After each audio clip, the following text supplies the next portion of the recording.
Most of the most attractive women I know in the world are not very nice. Women will use it against you. Women will weaponize it. Women will bring it up in an argument. That's why your dad left you. We are back with another segment of Sumi Reacts. So I'm going to be reacting to videos that people have sent in to Instagram. So if you ever want me to react to a video, just DM me the video on Instagram and it'll end up on YouTube. If you guys don't know who I am, my name is Sumi. I'm a life coach. I'm just a regular schmegular guy that gives people advice on a lot of things. You can hit that bell notification to stay on top of all my videos. Click the links down below to connect with your boy, and let's just play the first video. I just want to know what God was thinking when he made all of the finest men broke as hell. Because I swear there's a science to it. If a man is just too fine, too gorgeous, too beautiful, broke, a little bit ugly, it's like he got some drive in him to go get some money, you know? Okay, this is 100% true, and I'll tell you exactly why. And it's not that all objectively good-looking guys are broke. It's just that men make money to talk to women. Like, if we could live in cardboard boxes and hook up with supermodels, I think men would do it. The reason that men have penthouses, cars, they have all these nice things is really to impress women. Men are in competition with other men in an acquisition of resources and assets to basically show women, I have this and I have that. Because fundamentally, on a biological level, women are attracted to men that can support them because they're looking for the future of child rearing. Women are all biologically programmed to want men with resources and power and influence because they know that if I have sex with this man and things go well with this man, I'm going to have a child with this man. So intrinsically, you want a man that makes sense for you in a financial aspect. And a lot of the guys that can just get girls because they look a certain way, they don't got to have money. They don't got to pay for dates. They don't got to do anything. But a guy that's not as good looking, a guy that doesn't really have it like that, they got to put in a little bit of work. I'm going to be honest. I'm going to do some friendly fire right here. I'm not the tallest guy out there. I've always struggled to talk to women when I was younger. And that's why I'm such a good coach when it comes to dating and relationships, because the guys that have had it since day one, they never had the transformation process. They had it from an early age. So they don't even know what it's like to be someone that didn't get women or didn't talk to women or didn't have anything. I've been someone that had no money, that wasn't necessarily the best looking guy. I still am not necessarily the best looking guy, but I have a lot to offer, and I can easily make any woman that comes into my life very, very happy by providing her with comfort, by prioritizing her happiness, and by really being a better person conversationally. A lot of guys that I know that have the look factor, they don't even talk to girls in a certain way. They just show up and it's done, and good for them. More power to them. But what those girls are going to find out is that, hey, he may not be able to take care of my kids. He may not be able to do X, Y, and Z. And that's why you see a lot of single mothers with these dudes that are gangbangers and aggressive and so on and so forth, because they fell in love with their looks. They fell in love with the intimacy.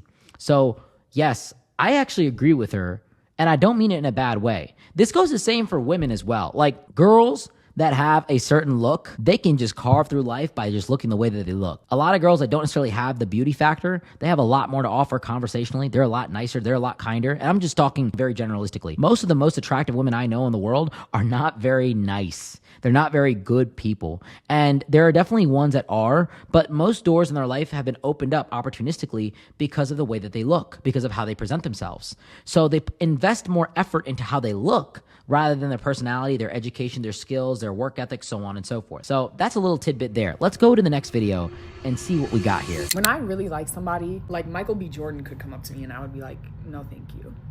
No one exists. I don't care about anybody else. That is the love of my life. Everyone else is just, ew. Like, why are you talking to me?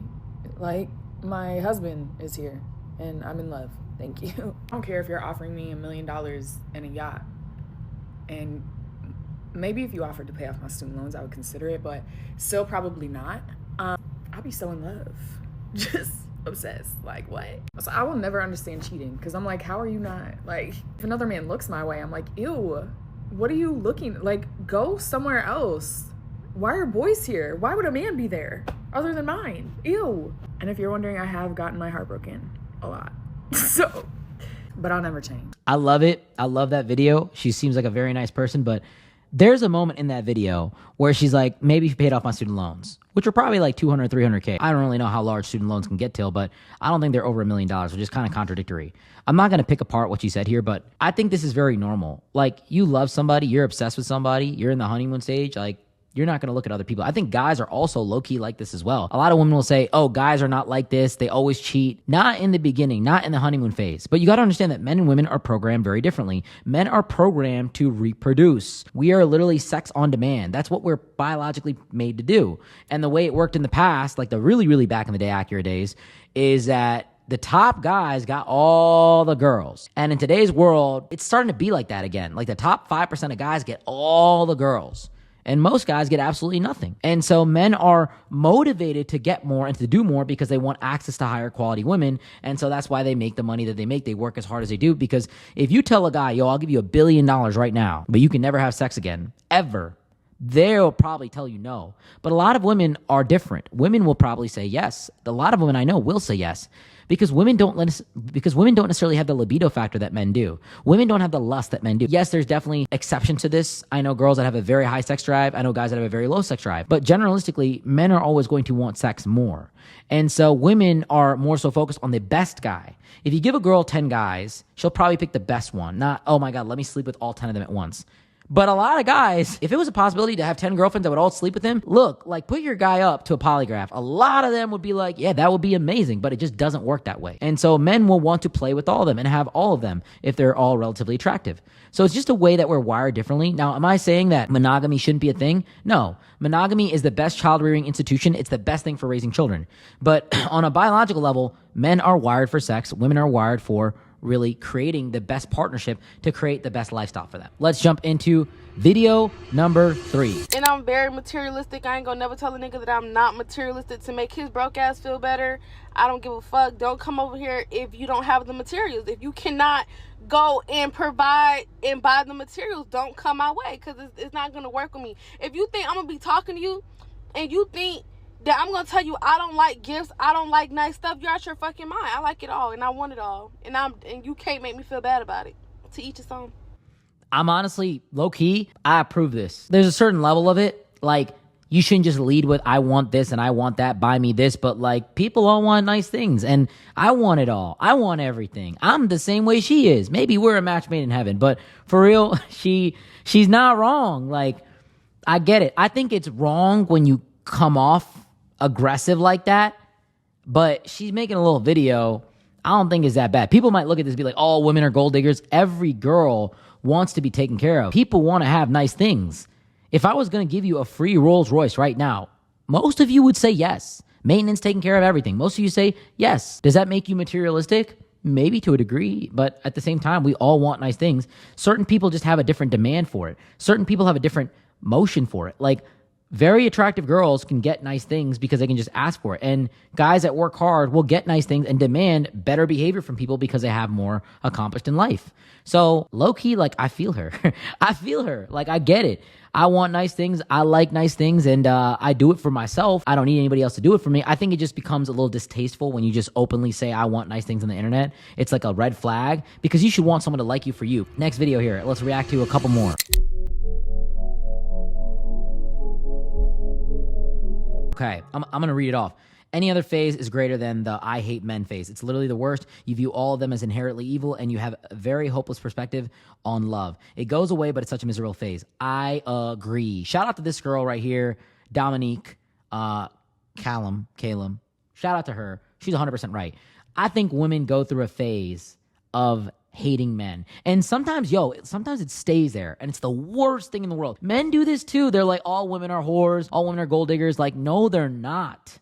No, they're not. And when you have that mindset of all women are bad, all women are going to use you, there's dudes that have built their entire platform on hating women. Women are going to do this. Women are going to do that. They've never met a good woman in their life. And I believe them because maybe they're not bringing value to that woman. When you treat women well, when you do good things for them, they're going to give you a lot of love and respect back. Yes, there's always those people that will kind of stab you in the back and betray you, but good people exist. Ask yourself, are you a good person? And if the answer is yes, you're not the only one out of 8 billion people. Relax, okay? There's a lot of good people out there. Yeah, there are girls that go through a phase that all men are evil, but it's not true. Men can be wonderful. Men are amazing. Men build society. Men are the first responders. You have something bad that happens to you, you call a policeman. When your house is on fire, you call a firefighter. Men are absolutely amazing. And if you treat men well and you are good to men, and then you have things that men want, sexually, emotionally, physically, spiritually, whatever it may be, men will treat you like gold. Some men will do it to extract value out of you temporarily, but I think that if you can read the red flags and you can proceed the right way in any conversation, you can get good from men and women. Love this video. Shout out to her. Great take. All right, this one's a long one, so stay with me here. Genuinely keep that to yourself. Like, I don't want to see you crying. I don't want to see you sad. Like, okay, something upset you today. Don't tell me. Don't look at me for like a hug, a shoulder to cry on, because I ain't gonna be there. Let's get it. Let's go. Let's keep I cannot stand when a guy comes up to me and tries to tell me his feelings and open up to me. And I already know y'all finna be like, this is why, man, no, I don't care. I don't care. But they showed up. Okay, I've been saying this. Don't share your problems with women. They don't want to hear them.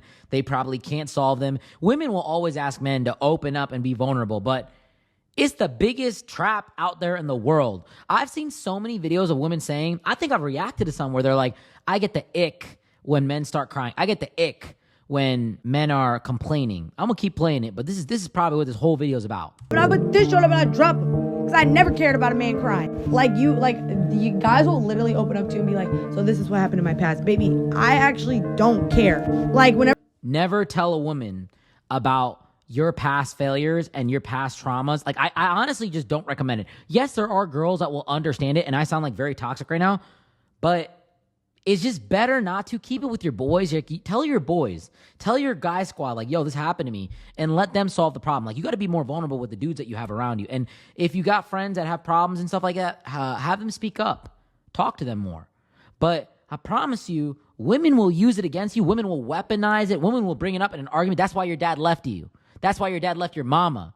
That's why your mom don't like that stuff comes up. I've had it happen to me. I have a lot of trauma in my past. I've told girls, they weaponize it against me. People I loved and cared about. Whenever a guy tells me about his past, I genuinely associate that with him wanting to be done dirty. Like, you're willingly telling me everything that, all your trauma, like I am shiesty. I'm going to use that against you. I'm going to use that in you against an argument. Don't tell me about your issue, because I will use that. You're never gonna go a day, a night, an hour, a second without hearing your worst memory, because you told me that. I didn't ask for that. I didn't ask for all that. Like, I didn't ask for that. Like, please do not open up to me. Like, please do not. Like, you're crying to me. We get the point. Don't open up to girls. Now, this is this is a lot of likes. This is a lot of views. And I'm gonna click the comments here, right? Let me pull up the comments on my phone. Let me see what they're saying. Let's open up the comments here. A lot of single moms in here. Incredible rage bait. I admire your craft. Like, I'm not your therapist, bruh. Okay, the top comment says, like, I'm not your therapist, bruh. I'm telling you right now. I'm telling you, they don't care. Do not do this. Please do not do this. Do not do this. It's not good. Like, Just keep it to yourself. Probably the best thing that you could do. I'm gonna finish the video here. I'm looking like, oh, and it's especially worse when you be telling them something that they do wrong. That's why I don't even tell men what they do wrong no more. I just do what I need to do. You tell them what they do, they're wrong. Okay, well, what about you? What about me? I can cheat. I can go out and do whatever I want. I'm a girl. I'm just having fun. You need to have some accountability. You're a man. Act like one. She's young here. I get it. It might be rage bait for real, but low key, like, there's a lot of likes on this. There's a lot of truth to this. So yeah, don't do it. I've said this before. You can tell people about your day and stuff like that. There's nothing wrong with that, but don't tell her your deep dark traumas, and just don't. People will weaponize a lot of things against you. You got to really pick and choose who you trust, and your boys are the ones that you should really trust as a man. Now, that being said, I think the other way is fine. I think if a woman opens up to me, I think men are very, very open to that. But at the same time, they still may not be as emotionally understanding as a woman would be. So that being said, that concludes this episode of Sumi Reacts. I hope you had fun. I hope you enjoyed yourself. And I enjoyed it. Certainly was a lot of fun. So send me more videos, guys. Send me more videos to react to. I love reacting to these videos. Until next time, guys. Peace.